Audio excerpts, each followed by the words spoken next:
Assalamualaikum warahmatullahi wabarakatuh. Selamat pagi menjelang siang teman-teman semuanya. Kami dari kelompok 10 yang bertemakan e-learning dan beranggotakan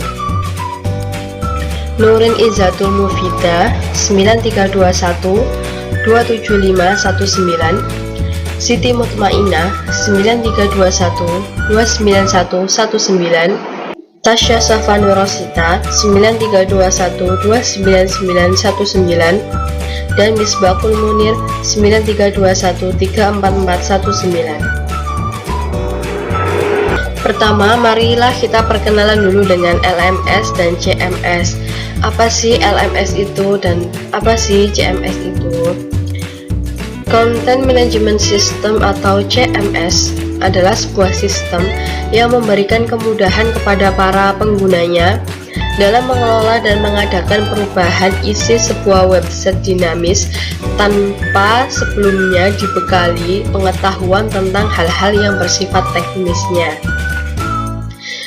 Dengan demikian, setiap orang, penulis maupun editor, setiap saat dapat menggunakannya secara leluasa untuk dihubungkan dengan jaringan-jaringan halaman atau hyperlink.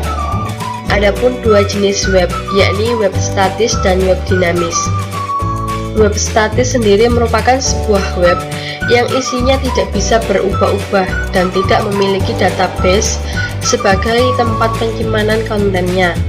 Sedangkan web dinamis adalah sebuah web yang isinya dapat dirubah sewaktu-waktu tanpa melalui perubahan kode pada file web, akan tetapi melalui halaman administrator, sehingga orang awam pun bisa merubah isi konten web tanpa penguasaan bahasa programan web. Selanjutnya, Learning Management System atau LMS merupakan alat bantu pembelajaran berbasis internet. LMS ini dikembangkan oleh Shareable Content Object Reference Model atau SCORM, dan pengembangan aplikasi ini dilakukan oleh beberapa kelompok baik profesional maupun open source seperti Moodle atau Atutor. LMS sendiri memenuhi persyaratan pendidikan, yakni untuk pembelajaran perusahaan atau corporate learning dan institusi pendidikan. Masing-masing LMS memenuhi kebutuhan yang unik. Lingkungan belajar virtual yang dilakukan oleh universitas dan perguruan tinggi memungkinkan instruktur untuk mengelola program. Mereka dapat bertukar informasi dengan mahasiswa dengan proses belajar mengajar. Dan sebagian besar LMS ini berbasis web, dibangun dengan menggunakan berbagai platform pengembangan seperti Java, Microsoft, Net, atau PHP, yang diperkerjakan penggunaan database seperti MySQL, Microsoft SQL Server, atau Oracle sebagai backend. Selanjutnya yakni fungsi manajemen konten. Fungsi manajemen konten ini mempunyai fungsi utama, yakni dapat mengelola dan mengembangkan konten secara fleksibel, mudah dan cepat. Kemudian mampu untuk menjaga kualitas dari desain dan tampilan website. Juga memiliki fitur untuk hak akses sebagai administrator yang mengatur proses pengelolaan dan manajemen konten dalam website. CMS yang sering digunakan sendiri yakni WordPress, Joomla, Drupal, Plon, Moodle, dan sebagainya. Selanjutnya yakni manfaat CMS. Dapat membantu proses bisnis, mengoptimalkan fungsi kerja website, dan juga memudahkan dalam manajemen konten. Sekian dari saya. Materi selanjutnya akan dijelaskan oleh teman saya berikutnya. Terima kasih.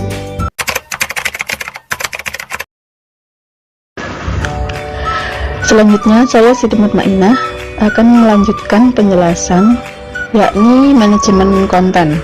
Manajemen konten atau CMS, Content Management System, yakni sebuah perangkat lunak yang digunakan untuk menambahkan atau memanipulasi isi dari suatu situs web.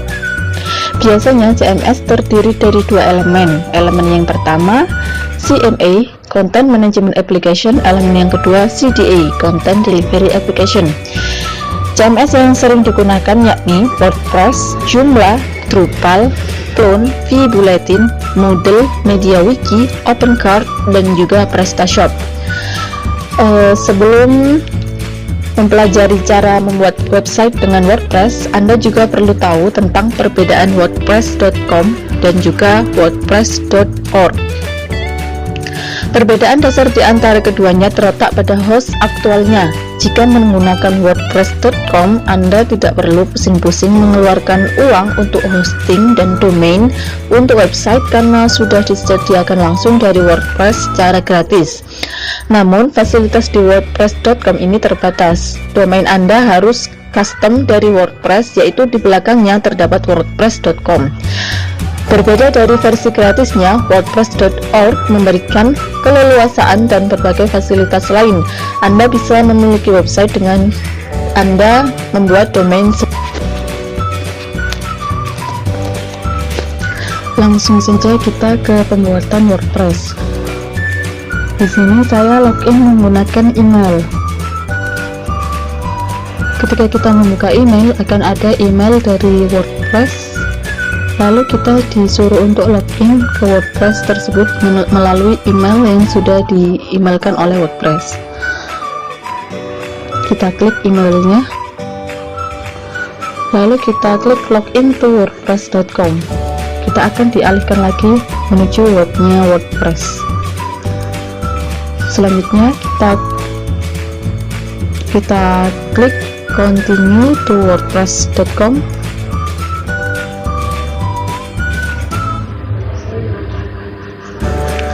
Nah, di sini kita akan diarahkan untuk membuat domain, tetapi kita hanya mengetikkan kata kunci domain kita saja. Nanti domainnya akan ditentukan oleh WordPress itu sendiri, dikarenakan website yang kita gunakan ini gratis. Kita klik sama-sama belajar.com. Dan kita tunggu. Di bawahnya ini nanti ada domain-domain yang sudah disediakan oleh WordPress.com. Kita pilih yang free atau yang tidak berbayar atau yang gratis.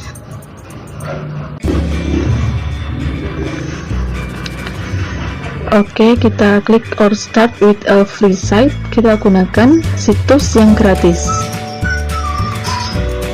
Nah, WordPress kita sudah jadi.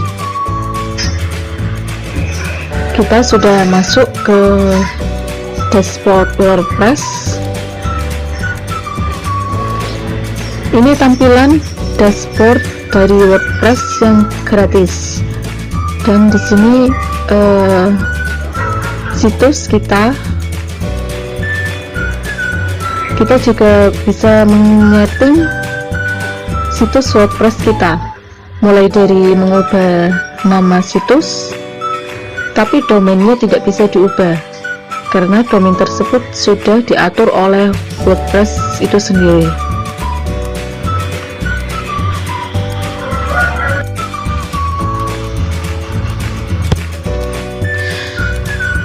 Selanjutnya, jika kita mau menamai situs kita klik site title. Lalu di situ sudah tertera name your site, kita klik. Nah, di situ ada settingan untuk mengubah judul situs kita. Di sini kita akan menamai situsnya dengan nama sama-sama belajar. Lalu kita ke site tagline. Kita namanya mahasiswa belajar.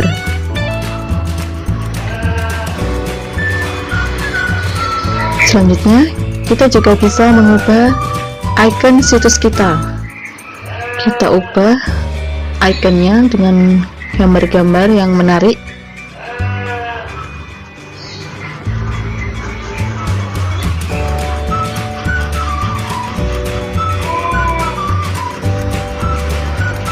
Nah, kita bisa mengubah icon situs kita sendiri.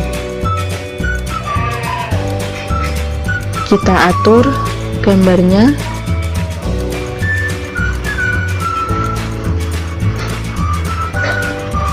Kita geser.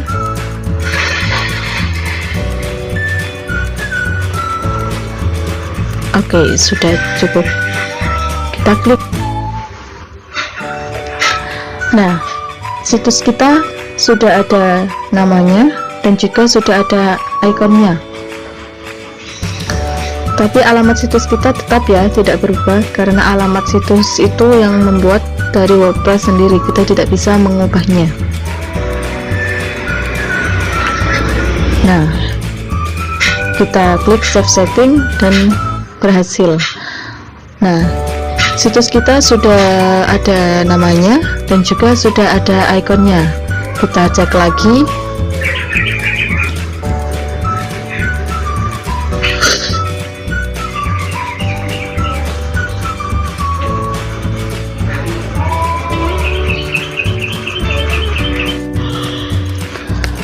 Selanjutnya, ketika kita sudah menamai situs kita dan juga memberi icon kepada situs kita, selanjutnya kita akan menulis sesuatu di situs web kita dengan mengklik tanda plus di atas dan kita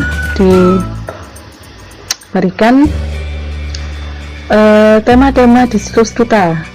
Bisa bertema paragraf, heading, list, quote, kode, klasik, table, full quote, dan juga pre-format.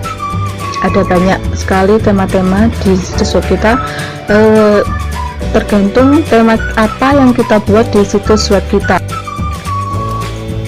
Oke teman-teman, itu saja penjelasan dari saya dan akan dilanjutkan oleh teman saya. Terima kasih.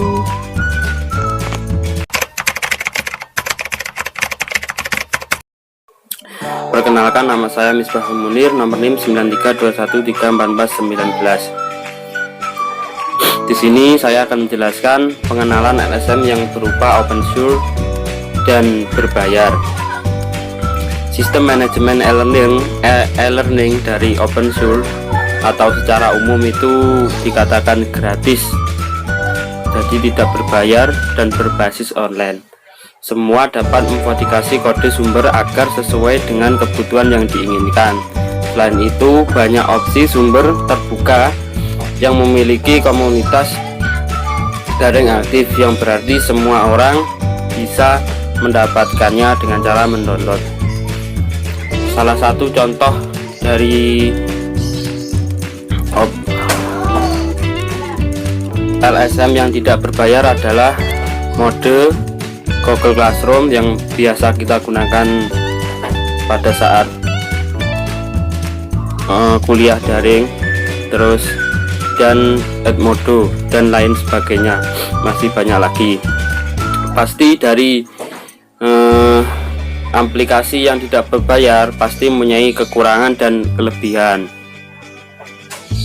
Salah satu contoh kekurangan dari aplikasi tidak berbayar adalah,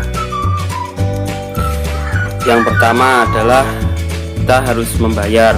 Yang kedua, tidak adanya keamanan hak. Banyak orang yang menganggap jika aplikasi berbayar ini merupakan aset yang harus banyak orang menganggap bahwasanya jika aplikasi tidak berbayar ini menganggap aset yang harus dijaga rahasianya, jadi haknya tidak bisa terpenuhi keamanan. Bisa menimbulkan diferensi antara satu dengan yang lain jika kebetulan menggunakan beberapa aplikasi tidak berbayar yang sama. Tidak ada garansi pengembangan, jadi software yang tidak berbayar memang tidak memiliki garansi pengembangan. Tapi dari kekurangan pasti ada kelebihan. Salah satu kelebihan dari aplikasi tak berbayar adalah pertama, menghemat. Dengan menggunakan aplikasi tidak berbayar, tentu saja kita sudah menghemat berapa ratus ribu untuk membeli software berbayar. Yang kedua adalah mandiri. Kita tidak perlu lagi bergantung pada sebuah produk tertentu. Dengan menggunakan aplikasi tidak berbayar ini, kita bisa membuat produk menjadi lebih berkelas atau menjadi lebih menarik sesuai dengan yang kita inginkan. Yang ketiga adalah lebih kreatif. Dengan aplikasi tidak berbayar, kita juga dapat mempelajari seperti apa cara kerja perangkat lunak dan cara melakukan modifikasinya. Bahkan kita juga bisa membuat produk baru dari sumber yang lain.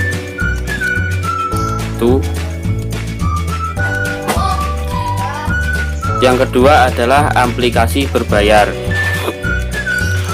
Sedangkan aplikasi berbayar atau manajemen pembelajaran secara berbayar membutuhkan biaya bulanan atau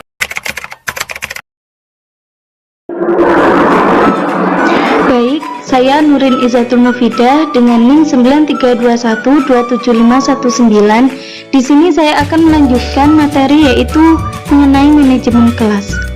Manajemen kelas adalah proses atau upaya yang dilakukan oleh seorang guru untuk mewujudkan kondisi kelas yang kondusif dalam rangka menciptakan pembelajaran yang efektif dan efisien. Secara umum, manajemen kelas bertujuan untuk menciptakan suasana kelas yang nyaman sebagai tempat berlangsungnya kegiatan belajar mengajar. Seiring dengan perkembangan teknologi informasi, banyak diciptakan media yang dapat dilakukan untuk menunjang kegiatan pembelajaran. Media pembelajaran berbasis internet atau e-learning yang saat ini banyak digunakan untuk kegiatan belajar mengajar. Salah satu media yang dapat digunakan untuk menunjang kegiatan dalam pembelajaran yaitu Edmodo. Edmodo merupakan media yang menarik bagi guru dan peserta didik dengan elemen sosial yang menyerupai Facebook. Seorang guru dapat dengan mudah mengelola sebuah sistem yang menyediakan fitur terbaik dan praktis, sehingga guru selalu terhubung dengan peserta didik dan mengatur aktivitas peserta didik dengan mudah.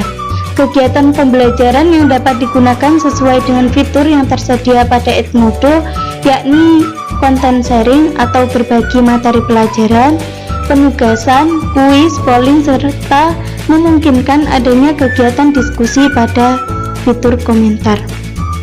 Setelah Anda memiliki akun sebagai guru, pada bagian ini akan dibahas bagaimana cara membuat kelas di Edmodo. Layaknya pembelajaran di sekolah, Anda dapat membuat lebih dari satu kelas. Setiap kelas yang Anda buat akan memiliki password, sehingga hanya siswa pada kelas Anda yang dapat memasuki kelas tersebut. Untuk setiap kelas bergabung Untuk setiap siswa yang bergabung di kelas Edmodo juga memberikan kode untuk orang tua siswa sehingga dapat memantau perkembangan putranya secara langsung. Adapun cara membuat kelas di Edmodo yaitu yang pertama, klik buat kelas. Kemudian kita dapat menamai nama kelas yaitu bisa kita namai MIPA 1, pilih jenjangnya, kita kelas 7. Kemudian bisa memilih mata pelajaran matematika, kemudian untuk semua. Kemudian apabila sudah semuanya, kita klik buat.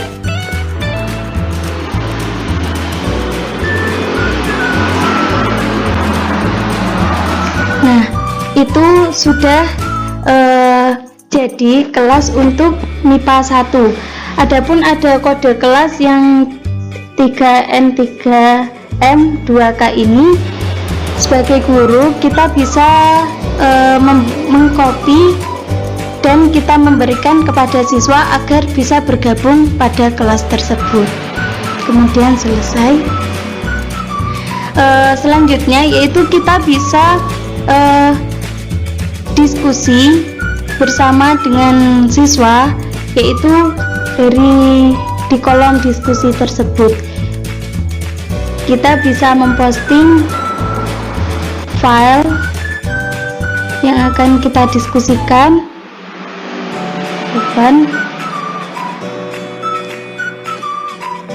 Kita bisa memberikan caption, lalu klik post.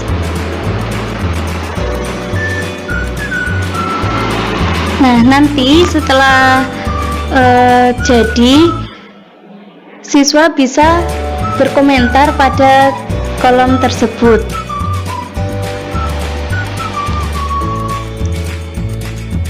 Selanjutnya yaitu insert tugas, yaitu caranya klik buat, kemudian assignment, kemudian baru. Nah, itu kita bisa memberikan judul tugas.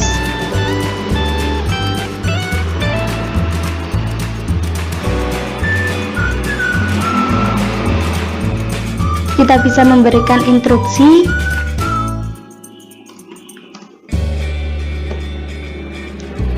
Nah, kita bisa menyisipkan file yang akan kita tugaskan untuk siswa.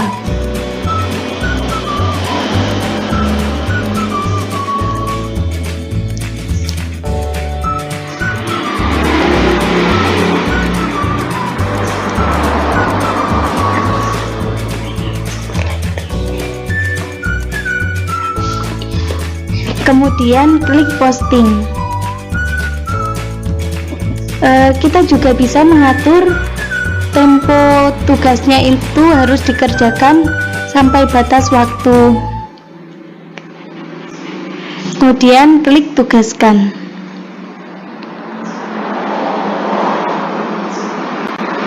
Nah, untuk tugas sudah jadi, tampilannya seperti itu.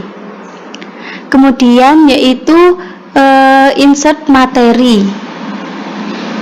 Yang pertama kita masuk ke kelas dulu.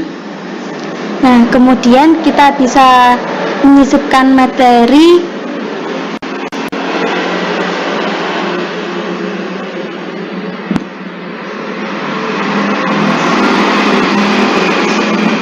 Kita bisa memposting.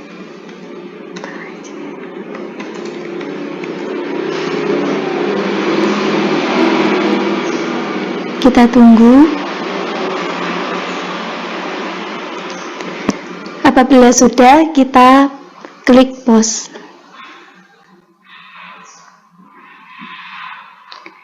Nah, begitulah cara membuat kelas, insert materi, penugasan, dan diskusi. Sekian dari saya, kurang lebihnya mohon maaf. Wassalamualaikum warahmatullahi wabarakatuh.